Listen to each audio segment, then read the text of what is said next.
promessa. Mas Deus, pela promessa, a deu gratuitamente a Abraão. Logo, para que a lei? Foi ordenada por causa das transgressões, até que viesse a posteridade a quem a promessa tinha sido feita, e foi posta pelos anjos na mão de um medianeiro. Ora, o medianeiro não o é de um só, mas Deus é um. Logo, a lei é contra as promessas de Deus? De nenhuma sorte. Porque se dada fosse uma lei que pudesse vivificar, a justiça, na verdade, teria sido pela lei. Mas a Escritura encerrou tudo debaixo do pecado, para que a promessa pela fé em Jesus Cristo fosse dada aos crentes. Mas antes que a fé viesse, estávamos guardados debaixo da lei e encerrados para aquela fé que se havia de manifestar. De maneira que a lei nos serviu de aio. Aio é como se fosse um professor, tá? um mestre. A lei nos serviu de aio para nos conduzir a Cristo, para que pela fé fôssemos justificados. Percebam que Paulo está sempre batendo na mesma tecla. Justificação através da fé. Mas depois que a fé veio, já não estamos debaixo do aio, porque todos sois filhos de Deus pela fé em Cristo Jesus. Porque todos quantos fostes batizados em Cristo, já vos revestistes de Cristo. Nisto não há judeu nem grego, não há servo nem livre, não há macho nem fêmea, porque todos vós sois um em Cristo Jesus. E se sois de Cristo, então sois descendência de Abraão e herdeiros conforme a promessa. Perceberam por que é que eu vou dividir o capítulo 3 em duas partes? Não é? Porque é bastante coisa e não tem como a gente correr e não absorvermos os detalhes daqui, ou entendermos aquilo que Paulo está realmente escrevendo. Não é? Então vamos orar? Vamos lá? Senhor, obrigado por estarmos aqui, que privilégio estarmos na tua casa. Pedimos a tua bênção sobre nós, que o Senhor nos ajude nesta noite a expormos a tua palavra, que a tua igreja possa vir a entender e compreender aquilo que foi escrito, Senhor, há tantos anos atrás, mas que ainda é de extrema relevância para as nossas vidas hoje como cristãos. Senhor, é a tua palavra é absoluta, que toda a carne se cale diante da tua voz e que toda a glória seja dada ao Senhor. Em nome de Jesus, assim oramos. Amém, amém, amém. Hoje, queridos, eu quero trazer esta exposição desses primeiros versículos da carta aos Gálatas. E eu queria falar sobre a insensatez dos Gálatas. E é claro que o título do estudo desta noite tem como base esse primeiro versículo aí que Paulo ele escreve no capítulo 3, quando ele chama os Gálatas de insensatos, né? Então eu quero falar nesta noite sobre a insensatez dos Gálatas e estudar com vocês estes 5 primeiros versículos do capítulo 3, lembrando que quando Paulo escreveu esta carta, Paulo tinha alguns objetivos, não é, em mente. Em primeiro lugar, Paulo escreveu esta carta com o objetivo de defender o seu apostolado. E eu expliquei aqui para vocês, nas sextas-feiras anteriores, o que é que havia acontecido. Paulo havia visitado a região da Galácia. Havia, na época de Paulo, 2 Galácias, a Galácia do Sul e a Galácia do Norte. Provavelmente, Paulo visitou a Galácia do Sul em uma de suas viagens missionárias. E ali ele pregou o evangelho aos irmãos daquela região. Depois que Paulo pregou o evangelho aos irmãos daquela região, Paulo retornou para Jerusalém e voltou uma vez mais a visitá-los quando ele implantou as igrejas naquela região, na região da Galácia. Depois que Paulo implantou as igrejas na região da Galácia, ele voltou novamente para fazer o trabalho missionário em outras localidades. E depois de um tempo, Paulo ficou sabendo que alguns missionários judeus, eles haviam ido até a região da Galácia, dizer aos irmãos daquelas igrejas que eles não estavam salvos. Porque o evangelho que Paulo havia pregado era um evangelho fraco. Esse evangelho que anunciava a graça, ele era um evangelho fraco. E que Paulo não era um apóstolo verdadeiro de Cristo Jesus. Primeiro porque Paulo não era original de Jerusalém. Paulo ele era de Tárcio da Cilícia. E Paulo não andou com Cristo. Paulo não foi chamado como Pedro foi, como João foi, como Tiago foi. Paulo não viu os milagres de Jesus. Paulo não viu Jesus pregar o Sermão do Monte. Então, esses missionários judaizantes diziam o seguinte, ó, vocês são cristãos?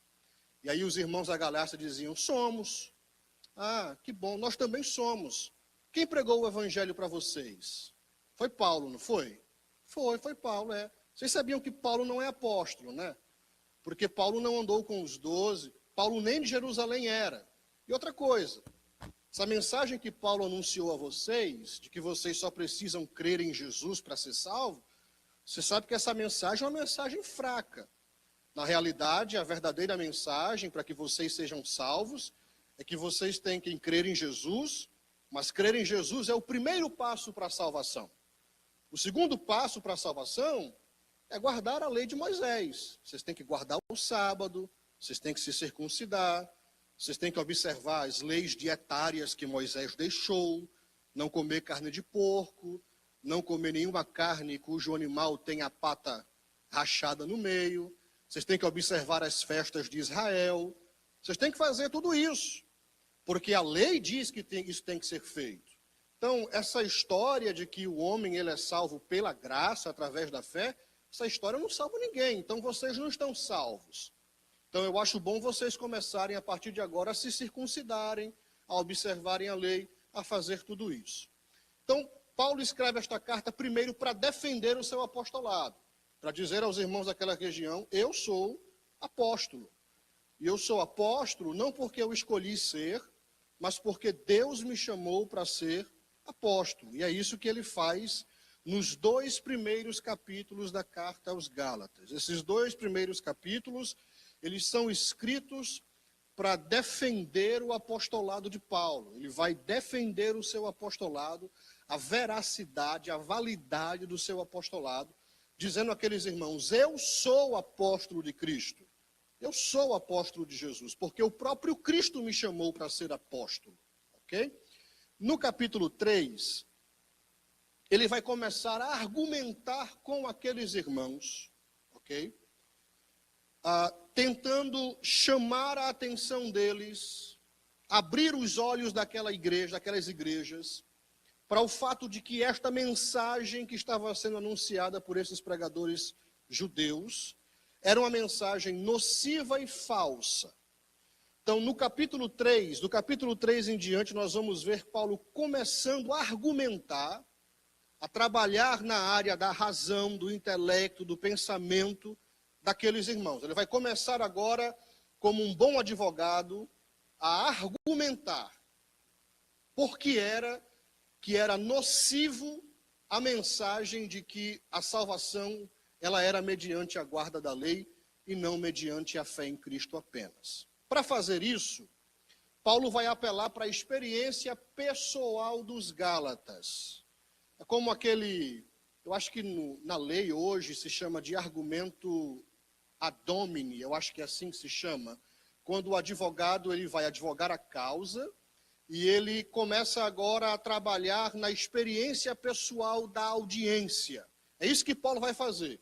Paulo vai agora colocar a experiência salvífica dos Gálatas em foco para mostrar para eles que eles estavam extremamente equivocados em aceitarem essa mensagem de que a salvação deveria ser mediante a guarda da lei. Então, para fazer isso, Paulo vai fazer 5 perguntas aos Gálatas. E essas 5 perguntas estão aí do versículo 1 ao versículo 5. Nós vamos estudar essas 5 perguntas nesta noite. Vocês estão me acompanhando? Digam amém. Antes da gente estudar essas 5 perguntas, observem aí que no versículo 1 do capítulo 3, Paulo se dirige àqueles irmãos da seguinte forma: ó Gálatas insensatos. É assim que Paulo chama eles. Ó Gálatas insensatos. Os habitantes da região da Galácia, eles eram conhecidos na sua época como um povo rude e ignorante. Eles tinham essa fama, tá? Eles não eram intelectuais e sábios como os habitantes de Corinto, mas eles eram conhecidos culturalmente como um povo rude e ignorante.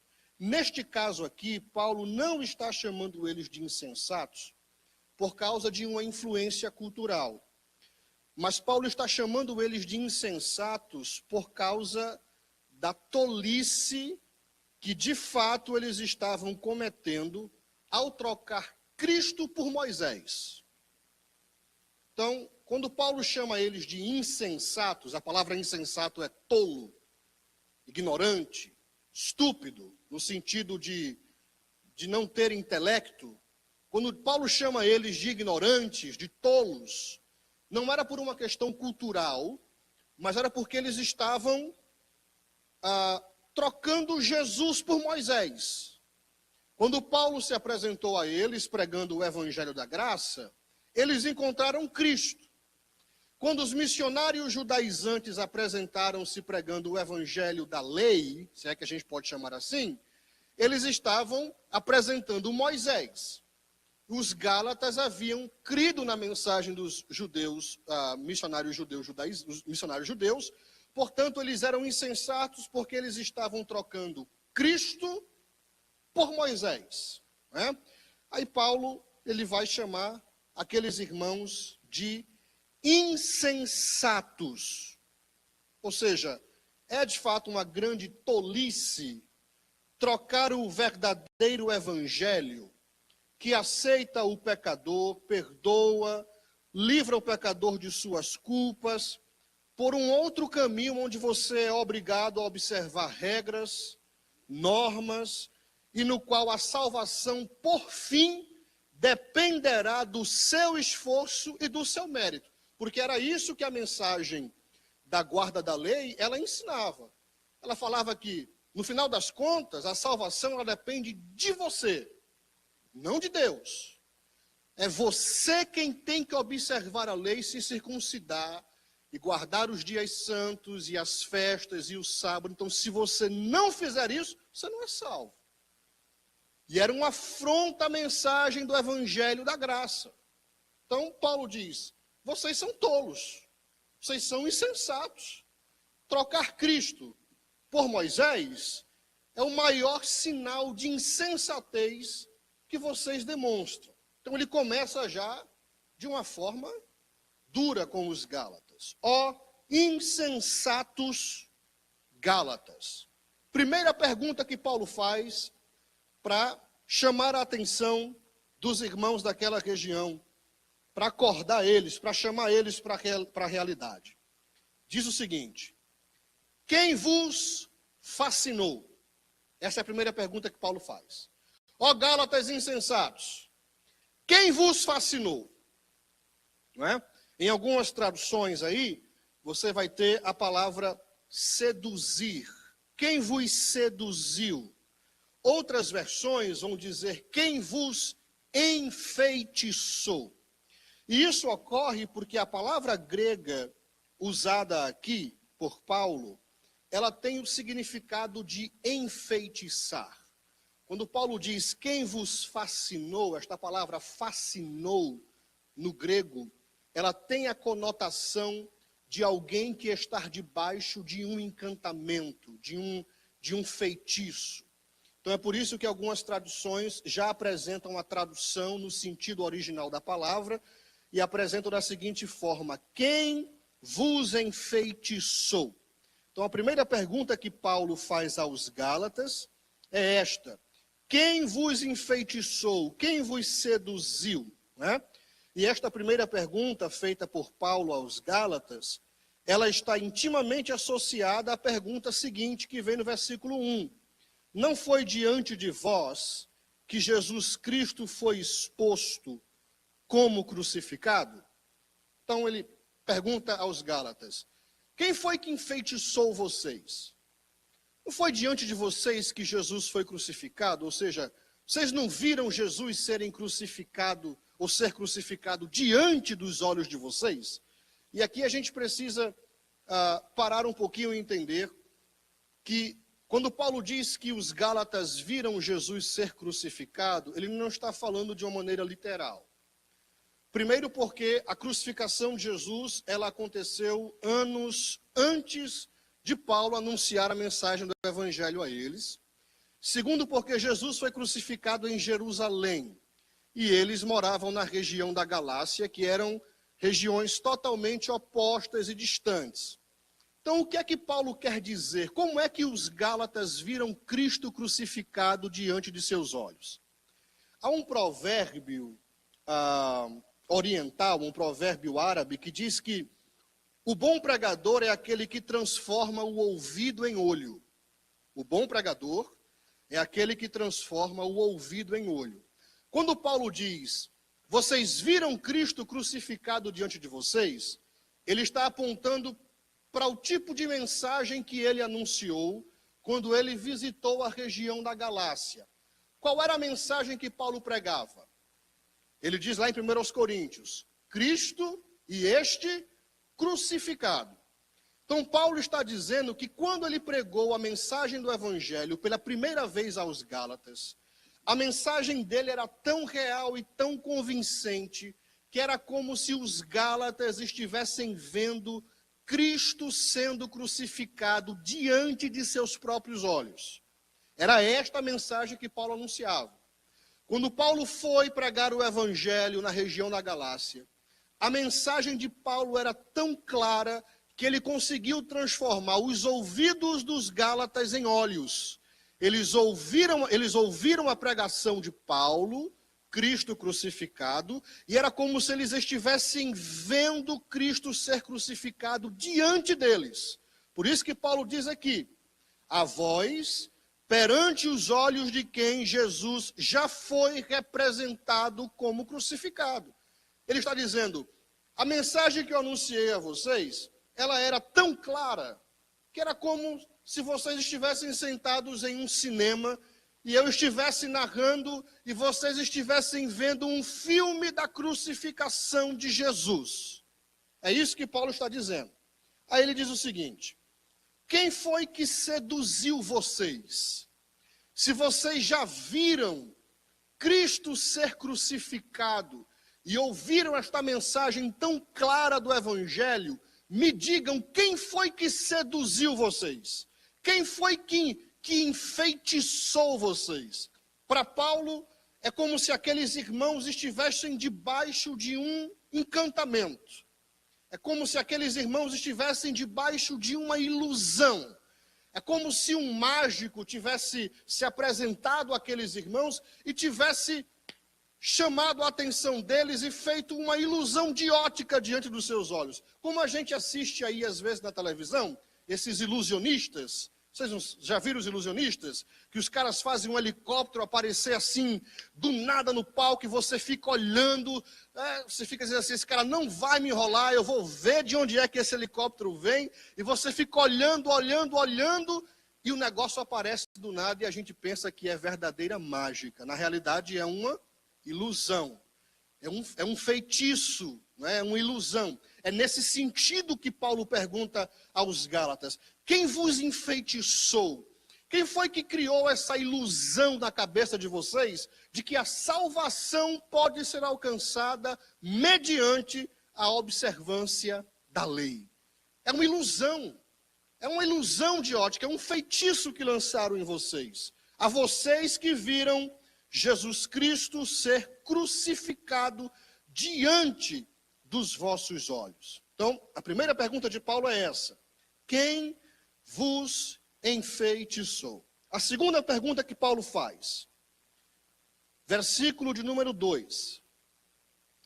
Só quisera saber isto de vós. recebestes o Espírito pelas obras da lei ou pela pregação da fé? O ponto que Paulo quer provar aqui é que a salvação ela é mediante a fé e não mediante a observância da lei. Para provar este ponto, ele pergunta primeiro, quem vos enfeitiçou? E em segundo lugar, ele pergunta, foi pelas obras da lei que vocês receberam o Espírito? Ou seja, quando eles ouviram a mensagem do Evangelho, pela primeira vez, algo maravilhoso aconteceu. Deus deu a eles o Espírito Santo, que é o que acontece com todos aqueles que ouvem a mensagem do Evangelho de Cristo Jesus, o verdadeiro Evangelho. Aí Paulo pergunta para eles o seguinte, vocês não receberam o Espírito Santo?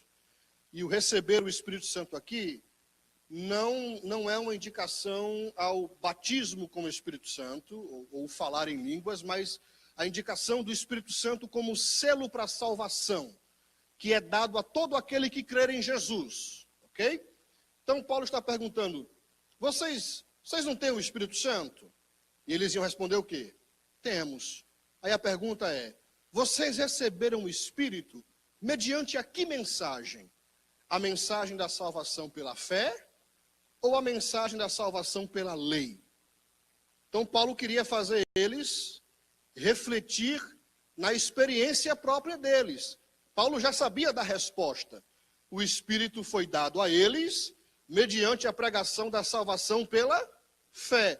Mas Paulo queria que eles pensassem. Então Paulo pergunta, o Espírito que vocês têm dentro de vocês hoje, que habita dentro de vocês, ele foi dado mediante a que mensagem? A mensagem da pregação, a mensagem da salvação pela fé ou a mensagem da salvação pela lei? Essa é a segunda pergunta de Paulo. Foi pelas obras da lei que vocês receberam o Espírito Santo? É claro que não. O Espírito Santo foi dado, e ele é dado unicamente e exclusivamente mediante a mensagem do Evangelho pela fé, pela graça, salvação pela fé em Cristo Jesus. Ok? Então ele faz essa segunda pergunta àqueles irmãos. Terceira pergunta de Paulo. Olha aí o que ele diz no versículo 3.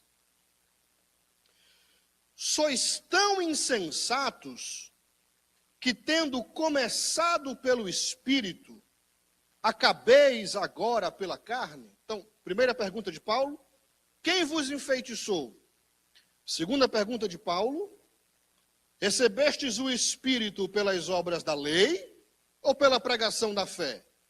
Terceira pergunta de Paulo, sois tão insensatos assim?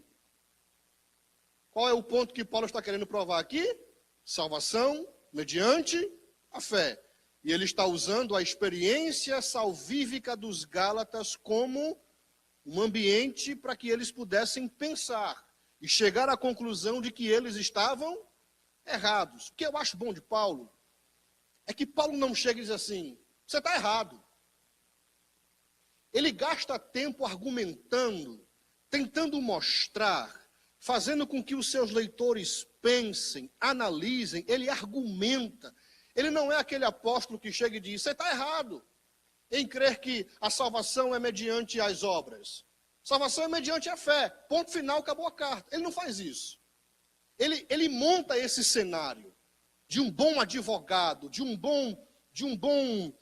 uma pessoa que sabe argumentar bem. Paulo na sua classe, nos seus estudos, na sua preparação, ele prepara este cenário e ele começa a mexer na consciência dos Gálatas. Ele quer que os seus leitores pensem, que é o que falta hoje no meio evangélico, são de pessoas que pensem, que consigam refletir.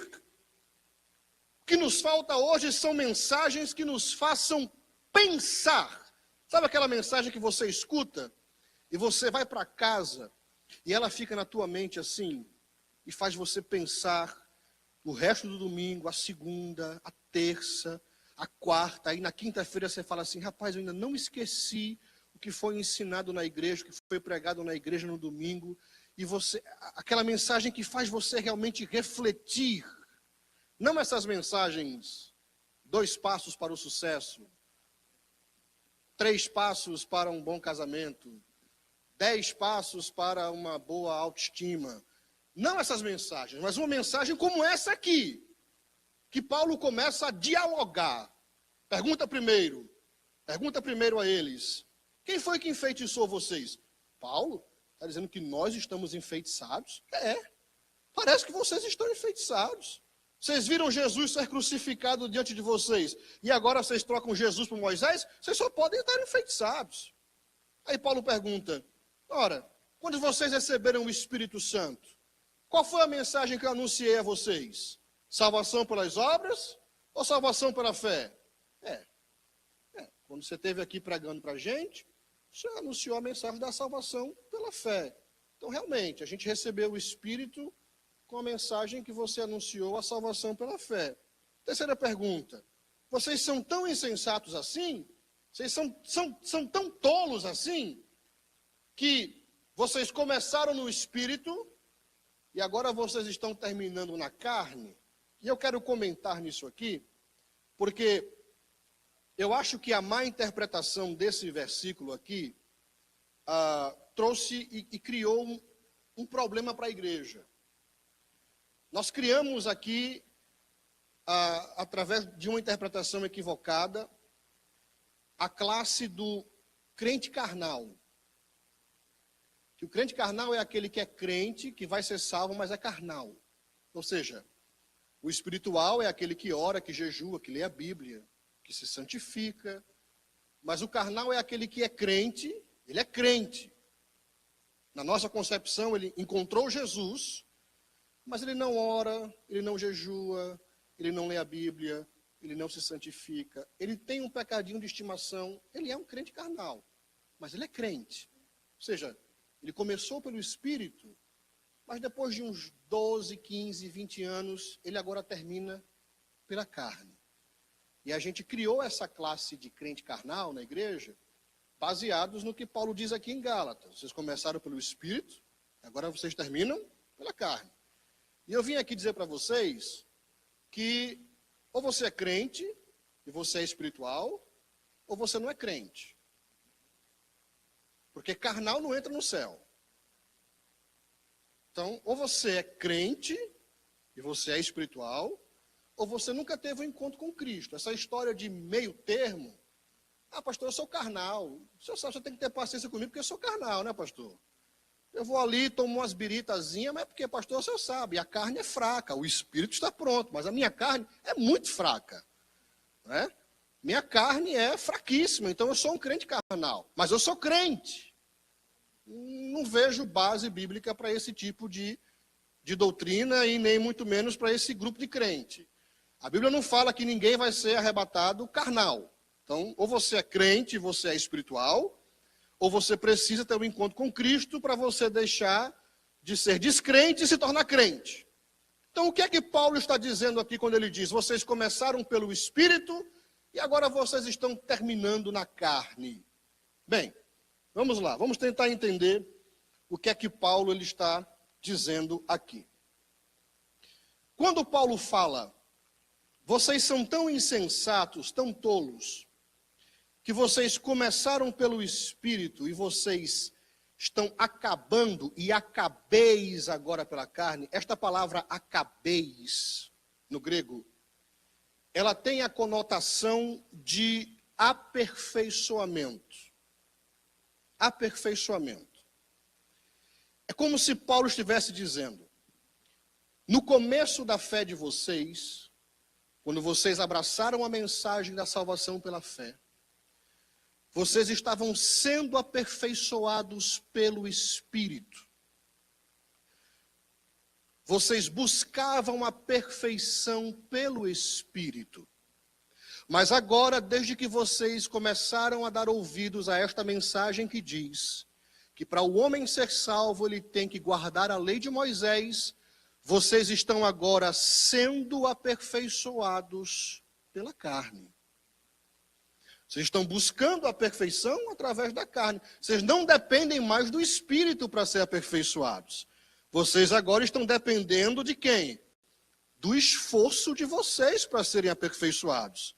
Porque se vocês não guardam a lei, logo vocês não serão aperfeiçoados, porque vocês abandonaram a mensagem da salvação pela fé. Aí Paulo diz, vocês são tão insensatos assim? Vocês são tão tolos ao ponto de deixarem o aperfeiçoamento pelo Espírito e buscarem agora o aperfeiçoamento pela carne através dos esforços de vocês? É isso que Paulo está dizendo aqui. Vocês são tão tolos que, tendo começado pelo Espírito, vocês acabam agora pela carne? Estava tudo tão bem? Vocês criam que era o Espírito quem aperfeiçoava vocês? Vocês tinham consciência que vocês são fracos, miseráveis, imundos, que vocês jamais vão alcançar os padrões de Deus? Porque não é isso que a Bíblia diz?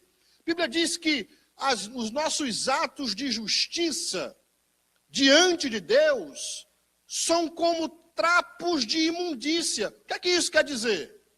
Isso quer dizer que por mais que você faça, você nunca vai chegar num ponto que você vai agradar a Deus de uma forma total. Você não vai. A Bíblia diz que os nossos atos de justiça diante de Deus são como trapos de imundícia. Não é? Eu não vou usar aqui a figura, porque realmente é disgusting. Não é? Trapos de imundícia é disgusting. Mas eu não vou usar a figura aqui. Mas todo esse esforço que a gente faz aqui embaixo. Não. Eu vou me esforçar para agradar a Deus. Eu vou me esforçar para que Deus olhe do céu à terra e Ele levante-se do trono e Ele bata a palma para mim.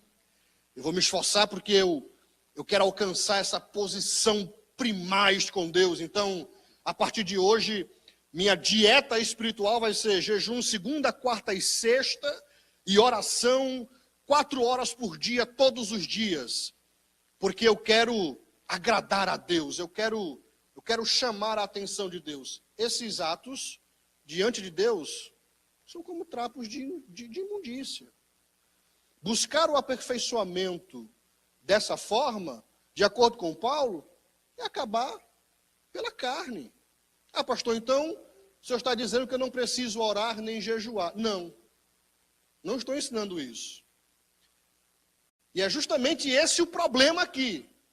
Porque quando Paulo anunciava a mensagem da graça, da salvação pela graça, levantavam-se 2 grupos. Eram chamados de legalistas, que eram justamente esses irmãos judeus, que diziam o seguinte, não, você tem que guardar a lei de Moisés.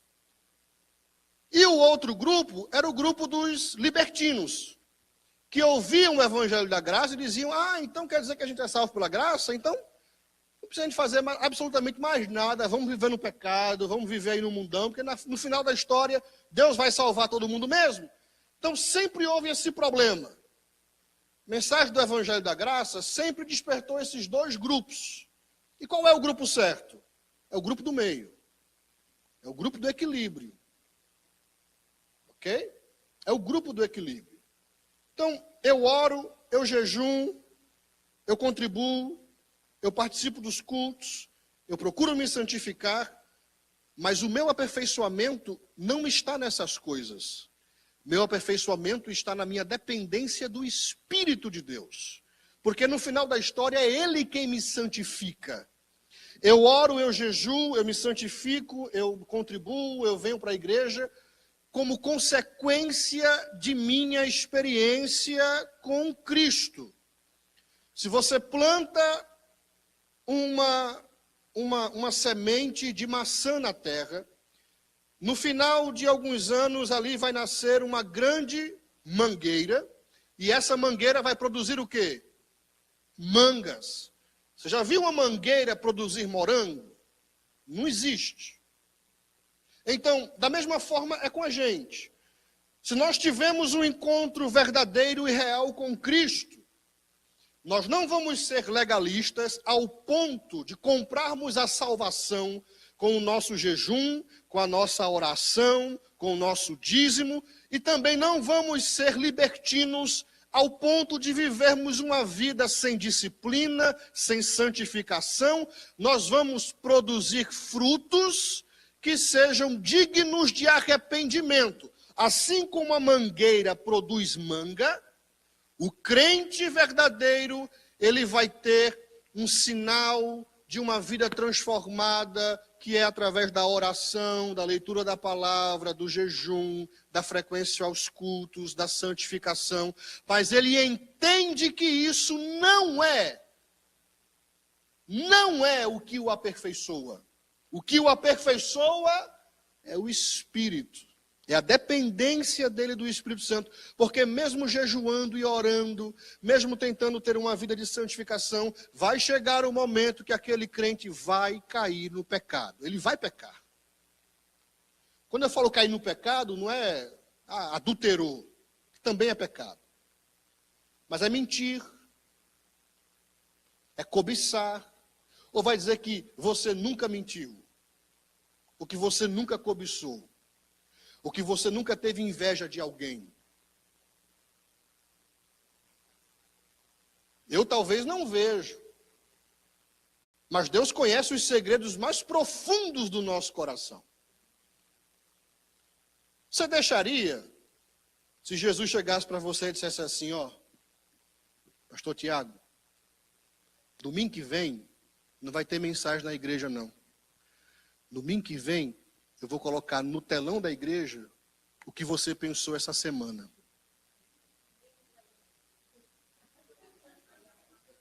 Quem viria ao culto?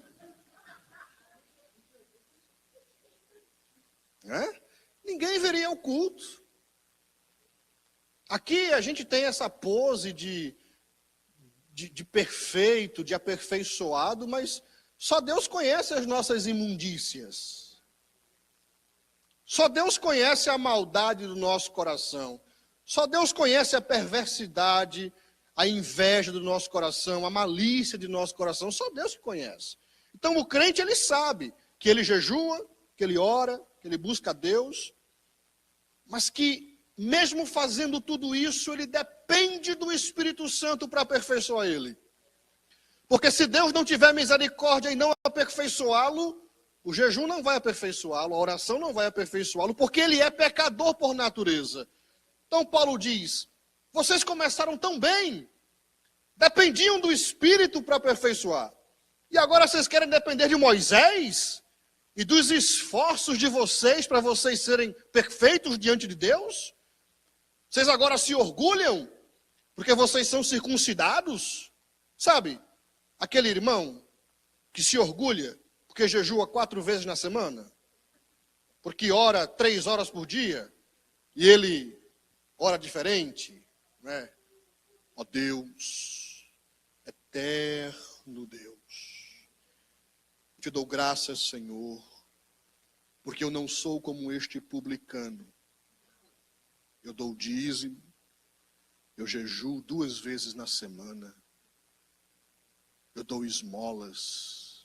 Enquanto isso está o publicano, de cabeça baixa, batendo no peito, dizendo, Deus, tem misericórdia de mim, Senhor, que sou um pobre e perdido pecador. Você conhece algum irmão fariseu?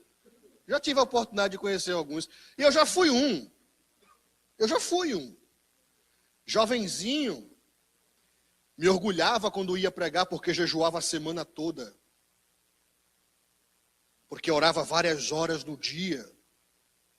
E subia no púlpito orgulhoso, crendo que Deus ia operar porque eu jejuei. Afinal de contas, eu jejuei, eu paguei o preço, Deus vai ter que operar. Deus vai ter que batizar alguém com o Espírito Santo. Jesus vai ter que fazer alguma coisa aqui porque eu jejuei. Eu estou quite com o Senhor. Jejuei a semana inteira. Então eu espero que o Senhor faça alguma coisa aqui. Aquele crente, eu já fui assim. Mas é que você nunca foi? Eu já fui assim. E quando eu não conseguia alcançar aquela meta, me destruía por dentro. E quando o culto não era bem sucedido, quando não saía tudo muito bem, eu culpava a minha falta de jejum. Não, é porque eu não jejuei, que eu falei que eu ia jejuar 5 dias na semana, eu só jejuei 4. Por isso que Jesus não operou. Crente orgulhoso, confiando no meu jejum para que Deus operasse. E quando Jesus operava, como é que você acha que eu saía do púlpito? Comigo é diferente. Jejuei. Você jejua, irmão? Você não jejua, por isso que não acontece com você. Tem que orar, crente. Não ora. Se orar, você vai ver o que acontece. Se você orar, quando você pregar. Eu era tão orgulhoso e tão ignorante, que um dia eu fiz um pacto com Deus na minha ignorância. Eu estou falando isso de verdade. Meu pacto era o seguinte com Deus. Falei assim, Senhor, eu vou viver uma vida de oração, mas de tanta oração, de tanto jejum, que eu vou subir no púlpito de olhos fechados. E quando eu abrir os olhos, eu quero que o Senhor batize com o Espírito Santo. Isso era eu. Eu ia pregar no domingo e na semana era o quê? Jejum e oração. Gazeava a aula para orar. Orava 3, 4 horas seguidas. Já cheguei a orar de 10 horas da noite às 5 horas da manhã. Para quê? Para pregar no domingo, abrir os olhos e Jesus batizar com o Espírito Santo. Agora imagine um pregador adolescente subir no púlpito de olho fechado. O pessoal pensava, ele é cego? É cego?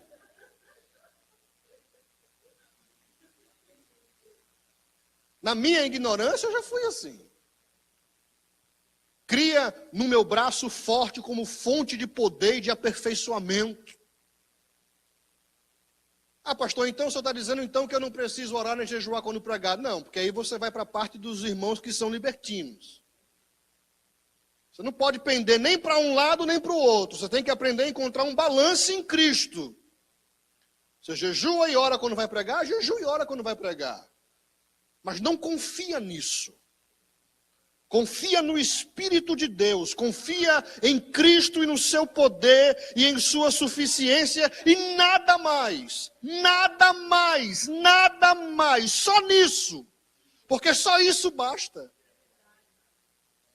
E aí eu subia no púlpito e abria o olho. E vocês sabem, né? Que não acontecia nada, né? Não acontecia nada. Me orgulhava nos meus estudos. Ia para a igreja com 2 livros e uma Bíblia. Me diga, para que é que alguém vai para a igreja e leva 2 livros e a Bíblia? Você vai ler no culto? Não. Era para quê? Era para quê? Era para mostrar aos meus companheiros de que eu era uma pessoa que estudava. Eu já fui assim. Já cheguei a andar com 2 Bíblias de versões diferentes. Para quê? Para mostrar aos irmãos que eu era alguém que lia a Bíblia. Já cheguei a mudar o tom de voz na pregação, porque eu achava que era algo eloquente, empolgante. Cumprimento os irmãos com a gloriosa e doce paz de nosso Senhor e Salvador Jesus Cristo. Meus irmãos, nem mexia. Para abrir a Bíblia era uma delicadeza nesta noite. Eu quero falar-vos sobre o seguinte tema: o umbigo de Adão. Tudo isso para externar um aperfeiçoamento pela carne. Paulo diz: vocês começaram pelo Espírito e agora vocês estão terminando pela carne. E o que mais tem hoje na igreja são pessoas que estão tentando se aperfeiçoar pela carne, que ostentam sua espiritualidade. Você acha que não tem isso? Pega uns irmãos que vêm pregar em algumas igrejas aí, que trazem os seus livros. Tem alguns irmãos que quando são apresentados na igreja, falta título. Ele é doutor, escritor, DDD, PhD, bacharel, doutor em divindade, ele é tudo e todos, é o nosso, aí no final de tudo, de todos os títulos, é o nosso irmão. E as pessoas gostam. Reverendo. Às vezes nem é reverendo. Terminou nem o básico de teologia. Não frequenta nem a escola dominical. Mas gosta do título. Aperfeiçoado pela carne. Aí Paulo diz, isso aí é um sinal de insensatez. É tolice. Vocês são tão insensatos assim? Quarta pergunta que Paulo faz. Será que em vão vocês padeceram tanto? Se é que isso também foi em vão. O que é que Paulo está dizendo aqui? Está dizendo o seguinte, para um pouco e pensa. Os sofrimentos que vocês suportaram até o dia de hoje, foi por conta de que mensagem? Da salvação pela fé ou da salvação pela guarda da lei? Então quer dizer então que tudo isso que vocês sofreram foi em vão? Porque se vocês estão abraçando essa nova doutrina de que a salvação é mediante a guarda da lei, vocês sofreram em vão. Naquela época, quando alguém se convertia, ele perdia a família, ele ia ser perseguido, era batata, não tinha essa história de Estado laico, de liberdade religiosa. Não existia isso. Ser cristão naquela época era literalmente tomar uma cruz. Era ser perseguido pelo Império Romano. Era perder o seu trabalho, perder sua família, perder suas casas, perder os seus bens, porque quando eles não matavam, pegavam os bens, apreendiam os bens. Era saber que havia uma grande probabilidade de você ser lançado no Coliseu Romano, diante das feras, para ser comido pelas feras, de ter sua língua cortada, porque o que eles faziam era o seguinte, os cristãos, quando eles iam para a fogueira morrer, a história diz que eles iam cantando. E isso irritava os soldados romanos, então quando eles prendiam, a primeira coisa que eles faziam era o quê? Cortava a língua, que era para que o cristão não cantasse quando ele estivesse caminhando para a morte. Se isso fosse instituído aqui, nos Estados Unidos, você acha que nós teríamos essa multidão de cristãos? Então ele vai dizer, vocês sofreram tanto em vão? Porque se vocês não creem mais na mensagem que eu preguei, vocês sofreram em vão. Vocês foram perseguidos em vão. Vocês perderam as casas de vocês em vão. Tudo isso foi em vão. É a quarta pergunta dele. Quinta pergunta para a gente finalizar. Aquele, pois, que vos dá o Espírito e que opera maravilhas entre vós, o faz pelas obras da lei ou pela pregação da fé? Então a quinta pergunta de Paulo é, Deus realiza milagres pelas obras da lei ou pela fé? O argumento de Paulo é o seguinte, vocês viram que Jesus fez milagres no meio de vocês? Agora, esses milagres, essas maravilhas que ele fez mediante que tipo de pregação? A pregação que eu anuncio, da salvação pela fé? Ou a pregação desses judeus missionários que anunciam que a salvação é mediante a guarda da lei? Qual era a resposta? A pregação mediante, a salvação mediante a fé. Jesus operou maravilhas entre nós com a pregação de Paulo. Então Paulo está tentando aqui estabelecer a validade, a veracidade de sua mensagem. Salvação através da fé. Justificação mediante a fé. É isso que ele está tentando validar. A validade do conteúdo de sua mensagem, a mensagem salvífica pela fé em Cristo e nada mais. Pastor, o que é que eu preciso fazer para ser justificado diante de Deus? Resposta: crer. Mas é muito bom para ser verdade. Quer dizer que eu só preciso crer? Vamos pintar o seguinte quadro. Imagine que você me deve $1 milhão. Só imagina, tá? E você não tem forma alguma de me pagar esse dinheiro. Você sabe que não tem. Eu sei que aqui eu acho que ninguém teria condição de pagar, né? $1 milhão. Imagine que eu fosse um imperador carrasco, um homem que tivesse muita autoridade, e eu falasse para você, se você não me pagar esses $1 milhão, eu vou prender os teus filhos, eu vou prender tua família, eu vou acabar com a tua vida. E você se perturbasse porque você não tinha condições de me pagar. Você sabia que não tinha condições de me pagar. Era uma dívida impagável. E aí um dia eu chegasse para você e dissesse o seguinte: Eduardo, eu vou perdoar essa dívida. E tudo que você tem que fazer é crer que eu posso perdoar essa dívida para você. Você ia ficar desconfiado, não ia? É a pegadinha. Isso quer dizer que eu te devo $1 milhão e agora você chega para mim e diz que você vai perdoar a dívida e tudo que eu tenho que fazer é só crer que você vai cumprir com a sua palavra?